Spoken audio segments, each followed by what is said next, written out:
পানি গরম হয়ে গেছে, এবার সাবুগুলো দিয়ে দিব। আসসালামু আলাইকুম। আমি এখানে 200 গ্রাম সাবু ফুটতে দিয়ে দিছি। সাবু ফুটে গেছে, এবার আমি দারচিনি আর তেজপাতা সাথে কিছু কিশমিশও দিয়ে দিলাম। এখানে আমি 1 কাপ চিনি দিয়ে দিলাম, স্বাদ মতো লবণ দিয়ে দিলাম। বেশ কিছুক্ষণ নেড়ে চেড়ে আমি লবণ আর চিনি গলায় নিলাম। এবার এর ভিতরে আমি পরিমাণ মতো দুধ দিয়ে দেবো। 250 গ্রাম দুধ দিয়ে দিলাম। দুধ আমি আগে থেকেই জাল করে রাখলাম। কিছুক্ষণ জাল করার পর আমি উঠাই নিলাম। এবার আমি বাটিতে সার্ভ করে নেব।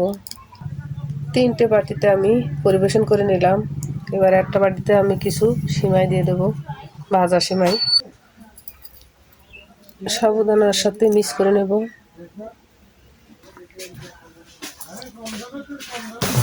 আর একটা বাটিতে আমি ট্যাঙ্ক দিয়ে দিলাম, শরবতের যে ট্যাঙ্ক সেটা। আর একটা বাটিতে আমি রোহজা দিয়ে দিলাম। উপর থেকে আমি কিছু চীনাবাদাম আর কাঠবাদাম দিয়ে দিলাম। সাবুদানা দিয়ে আমি 3টা নাস্তার আইটেম তৈরি করে নিলাম।